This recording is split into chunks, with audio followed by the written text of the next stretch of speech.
Why is Christmas so triggering for some people? Welcome to the What's Eating You podcast. I'm your host, Stephanie Giorgio, and I'm a clinical psychologist. Today's episode of the 10 Days of Healing is going to cover exactly why Christmas may not feel super festive for you all the time and what you can do about it. Now, if you're watching this on YouTube, hello, YouTube family. Love to have you here. Let me know in the comments where you are joining from, whether it's YouTube or if you're on Instagram, you can leave a comment below because I love to know where the listeners are coming from. Now, if you're watching me and I'm not staring directly into your soul, it's because I have my notes up on this screen next to me, so I'm not ignoring your face. I am just reading off my notes. So let's get into it. We want to understand today, why is Christmas so triggering and how to be more compassionate and effective with yourself. It's not just you. It is so common, but I understand that Christmas is a very jolly time for many and a happy time for many. So you might feel like the Christmas Grinch when you're not vibing with the Christmas spirit. So part one of today's episode is, why does Christmas feel so intense for some people, or even just the holiday season? I know in different countries, the holidays are referred to different names. So let's just branch this under the holiday season in general. Christmas is one of the most psychologically loaded times of year. Your brain isn't just reacting to the present moment and what's going on during this time of year. There are memories, there are layers of expectations, pressure, and not to mention sensory overwhelm. So, for all my neurodivergent friends, there's a lot going on. And you might love this, you might thrive, but some people do find it a little bit difficult. So, let's talk about what these triggers can be. Number one is emotional collisions. For many people, Christmas triggers nostalgia, grief, comparison, guilt, expectations, unresolved family dynamics. So let's break that down. Your nervous system is holding a lot. It's holding past emotions, present pressure at the same time, and this can be exhausting. You might need to sit with family members or communicate with family members that you've been estranged from, that you don't usually speak to. You might be comparing yourself to other people during Christmas, other families who have more money, or other people who are doing different activities for their children. Guilt around what you are providing for your kids, guilt around how you should be this time of year, feeling bad about yourself that you didn't get the perfect Christmas outfit. Or maybe there's grief. Maybe you're celebrating Christmas this year without a loved one and it feels painful. So that's one of the main reasons that Christmas can feel triggering, and your nervous system is holding a lot of that. The second thing is the mental load of the holiday season, especially if you're the organizer, the strong one, or the emotional holder. Christmas becomes a full-time job. Your brain switches into hyper responsibility mode, which can later lead you into burnout mode. How cute is my Christmas cup? Target, $5. Now, the third reason Christmas can be triggering is old family roles resurface. So your adult self is walking into Christmas, but guess what? Your nervous system might be walking into childhood. Even if you're healed, those old relational patterns are deeply wired. So, for example, you might be doing all this work on your nervous system and all this work on your self-esteem, but you can often feel confused when you react or when you snap at someone because you've been working on this for so much. But it's not uncommon for these old feelings to resurface. Number 4 is the sensory overload. The lights, the noise, the heat, the crowds, the social expectations, especially for my Australian friends. And I know my American viewers, you guys find this so interesting, or people overseas, you find it so strange that Australians have a hot Christmas. We do. We have a hot Christmas. We are in 30-degree weather. It is usually where we jump into the pool, we're having barbecues, we're having icy poles, or you call them iced lollies, I believe, or popsicles. That's what you call them. We are hot. We are heated. We are overcrowded. The air conditioning can't keep up. So, all of these sensory overloads, mum's running in the kitchen. I remember as a kid, all the Greek mums were in the kitchen running around, getting this, getting that, making sure the souvla is on and the meat and everything is ready. And as a kid, you're like, oh my God, it's so much. Right. And as you turn into an adult, you start to see what it is. Like, this is a huge sensory overload.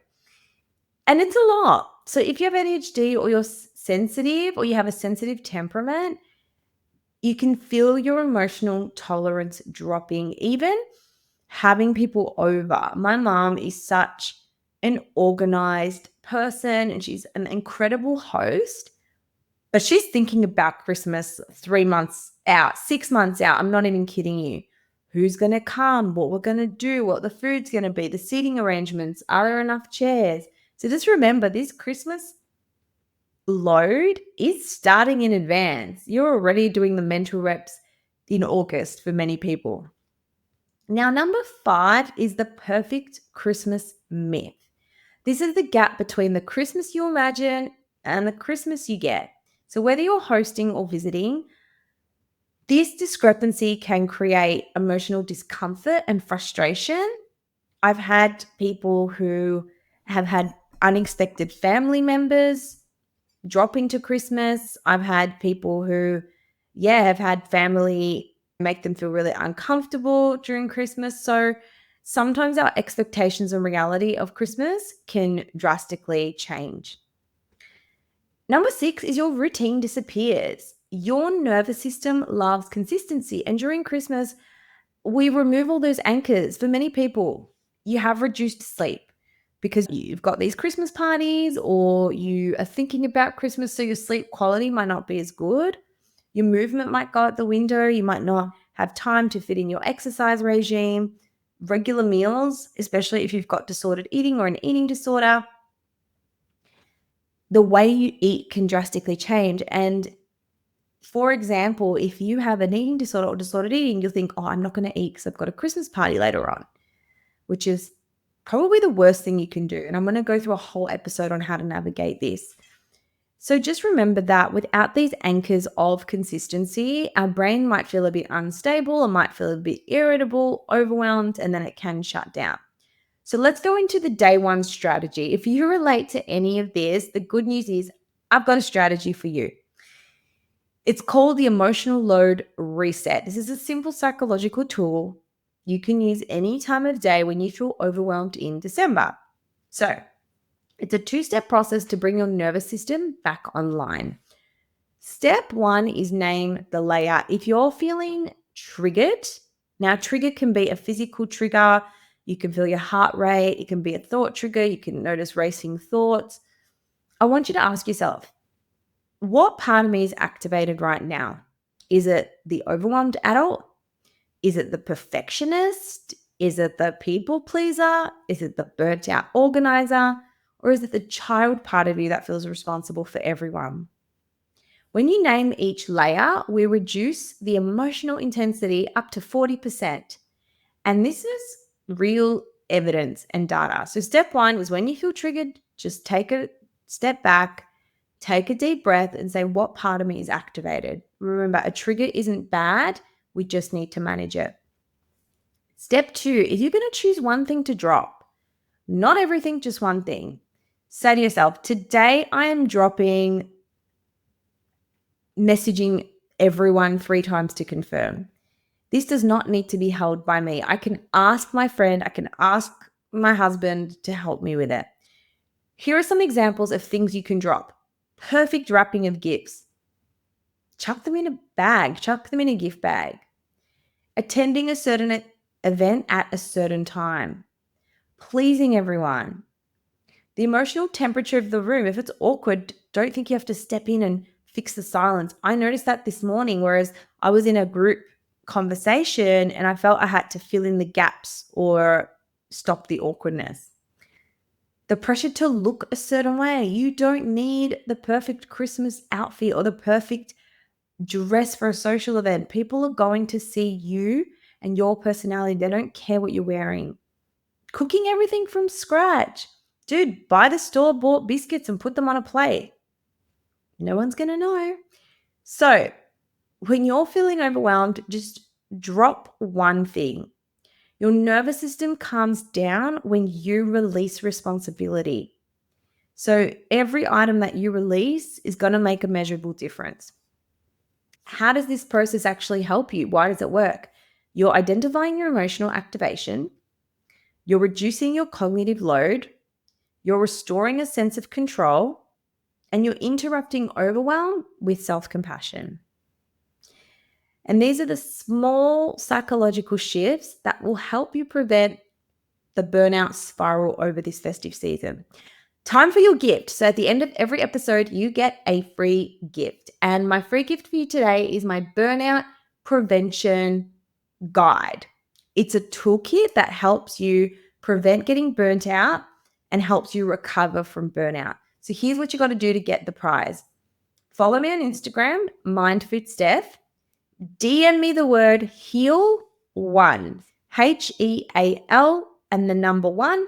DM this to me on Instagram and you're going to get my burnout prevention and recovery toolkit absolutely free.